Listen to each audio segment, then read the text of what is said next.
Raimi, Presiden dan Pimpinan ABIM, Saudara Siddiq Fadil, Profesor Ridwan, Mak Azam, Duta-Duta, Saudara Lim Kit Siang, tetamu-tamu kehormat dan rakan-rakan yang saya muliakan.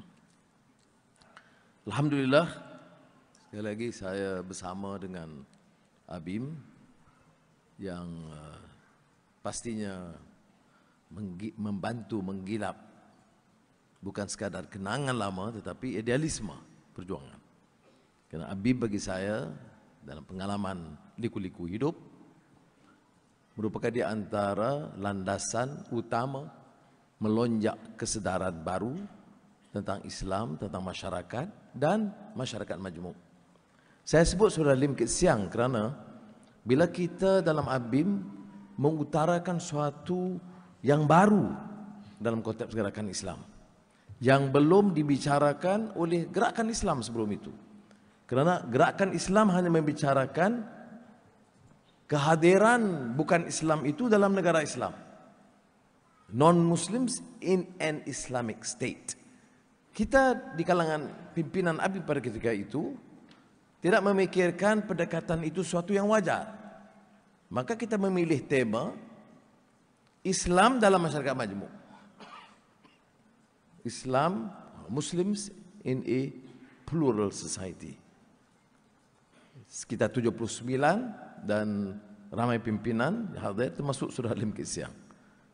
Masa berlalu, masa itu tidak terfikir dalam benak hati saya bahawa saya akan bersama dengan beliau dalam rangkaian baru yang tidak meninggalkan etika kemanusiaan, tidak meninggalkan landasan Islam bagi kami, tetapi dapat merubah wajah, peta dan landscape politik Malaysia sehingga kita telah mencatat suatu sejarah baru yang mengejutkan dunia hari ini.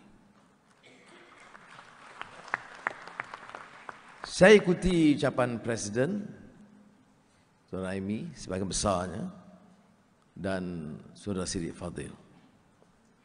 Dan saya mau mulakan dengan pengantar soal kemanusiaan yang diungkap selalunya dilakar dengan begitu indah oleh sastrawan dan budayawan. Salah satu novel penting dalam sejarah dunia mutakhir Barat yang dianggap oleh Harold Bloom sebagai novel menarik bersama novel Leo Tolstoy, Haji Murad yang beliau sebut sebagai cerita paling menarik dalam sejarah. Novel Haji Murad oleh Leo Tolstoy itu kurang dikenali, berbeda dengan karya-karya besar beliau yang lain.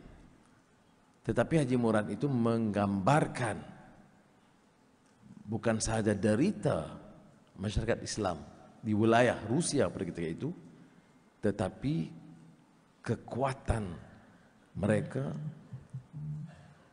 yang tidak mungkin melenyapkan keyakinan mereka terhadap identiti mereka sebagai Muslim dan budaya mereka. Tetapi yang saya nak ungkapkan di sini ada kaitan dengan apa yang disebut oleh Siddiq, yaitu karya di Lampedusa yang diterjemahkan dalam bahasa Inggris The Leopard, Il Gattopardo, yang original Italiannya. Ada kalau yang tak rajin membaca boleh nonton filem lama yang dibintangi oleh Burt Lancaster dan Claudia Cardinal. Dalam Muktamar ABIM saja yang boleh kita bicara tentang Hollywood dan Bollywood. Kalau dengan badan-badan Islam lain ini, saya fikir tidak mungkin. Dan bila kita sebut Hollywood dan Bollywood, Ustaz Razali Nawawi pun tidak protes. Ia kisah Putra dan Fabrizio di akhir abad ke-19, Sicily, selatan Itali. Kerana sikap mereka yang menganggap orang Sicily ini paling kaya, paling bijak, paling bertamadun, paling ikhlas dan dikagumi oleh dunia. Pertembungan ratusan tahun dengan pengaruh gereja Katolik di Rom dan Islam yang berkembang di Spanyol tidak mempengaruhi mereka, kerana mereka menganggap mereka ini kebal dan tidak harus melakukan apa-apa perubahan. Jadi akhirnya dalam novel itu, kerana sikap neo-conservatism, jumud, tidak mencintai ilmu, tidak bersedia menimba ilmu dari luar, tidak bersedia untuk berinteraksi dengan budaya lain, kaum lain, tamadun lain, maka disebut bahawa mereka ini sebenarnya akhirnya ketinggalan satu abad dalam kehidupan intelektual dan seni. Tadi diungkapkan tentang bodoh. Saya dengan Sidik ini, kita telepati kasyafnya kuat. Saya sebenarnya mau menyebut karya Dostoevsky, novelis Rusia yang terkenal. Judulnya The Idiot. Ramai dalam politik, ramai dalam bisnes, dan ada di universiti, dan dakwah, dan badan Islam. Watak pengarangnya Dostoevsky. Ini yang selalu kalau sudah baca karya-karya Syed Hussein Alatas, dia dalam isu corruption, isu captive mind, myth of the lazy native, intellectuals in developing societies, itu dia seringkali juga meminjam dan menukil dari Dostoevsky, novelis Rusia terkenal. Wataknya Ivan Karamov yang menjelaskan tentang si bodoh tadi, yang jahil. Kerana budaya yang memungkinkan kalangan yang dangkal ilmu mengungkapkan soal Islam, soal politik, soal budaya, soal demokrasi, soal ekonomi, dan mereka tetap dianggap teguh dan suci. Di antara lain kerana mempamerkan luaran yang nampaknya menjurus kepada kesucian, maka orang tidak menilai selain dari luarannya dan anggapan pimpinan dan penyokong bahawa inilah mesej yang teguh dan suci. Dan tentunya bila ini berlaku, apa yang tidak dikembangkan oleh Saudara Sidik tadi ialah kalangan yang coba mengupas secara lebih mendalam, yang lebih benar, yang lebih menyeluruh, itu tentu dianggap akan dicemuh dan akan dianggap bersalah. Dan ini juga salah satu cabaran yang disebut oleh Saudara Raimi tentang kefahaman agama. Soal masyarakat majmuk yang harus dibahaskan dan diungkap sejak perlembagaan Madinah oleh Rasulullah SAW. Kupasan Umar bin Khattab yang menunjukkan satu sikap yang sangat lunak terhadap warga yang Islam dan bukan Islam, termasuk Yahudi. Semua itu diketepikan kerana yang dibawa adalah sikap yang tertutup,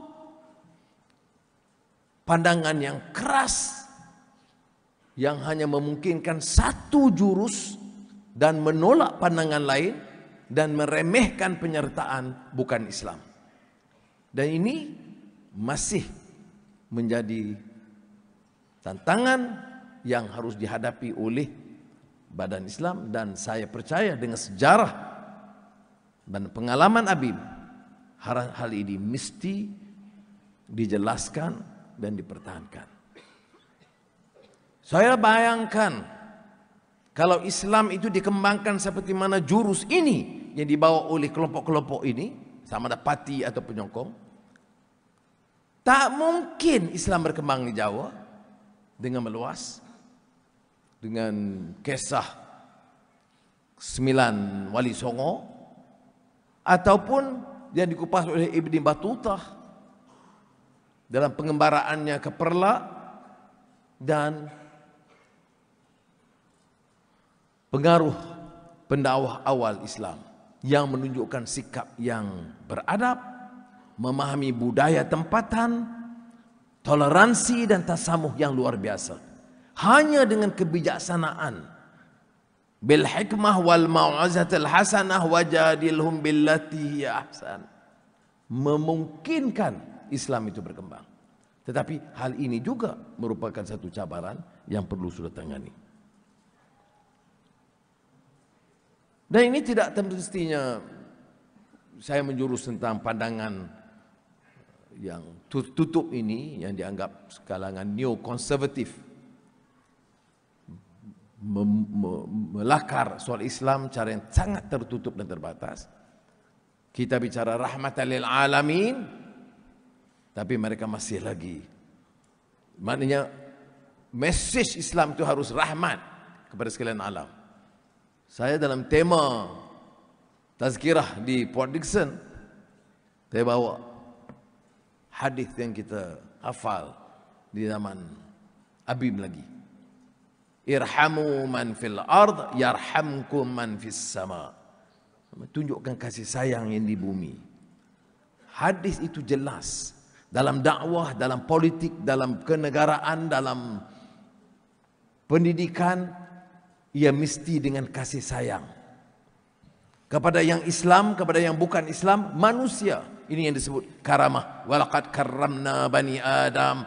Allah mengangkat darjat kemanusiaan, karamah insaniyah. Dan compassion, love and affection for Muslims, for humanity, non-Muslims included. Haiwan, pohon-pohon dan bumi, barulah jadi ummatan wasata litakunu syuhada'a 'alan nas wa yakuna ar-rasulu 'alaikum syahida. Kalau tidak umpamanya ada dengan semangat compassion, love and affection untuk di bumi, yang di langit tidak akan mencurahkan kasih sayang kepada kita. Hanya dengan mencurahkan kasih sayang kepada yang di bumi. Maknanya dalam pekerjaan. Bila kita bicara Guna Berdal dalam Asian drama, beliau menghebahkan, mengejutkan dan menimbulkan reaksi yang marah di kalangan pemimpin-pemimpin negara Asia, kerana beliau menekankan soal kemiskinan dan rasuah. Saya terpengaruh dengan isu rasuah semasa saya di Universiti Melaya, walaupun itu bukan teksnya seperti yang Sidik sebut. Di antara lain, bukan dari tazkirah yang saya dengar, kerana pada masa itu rasuah itu tidak jadi isu, tetapi dari Asian drama oleh Gunnar Myrdal, ekonomis dari Switzerland atau Sweden, yang menceritakan tentang kemiskinan dan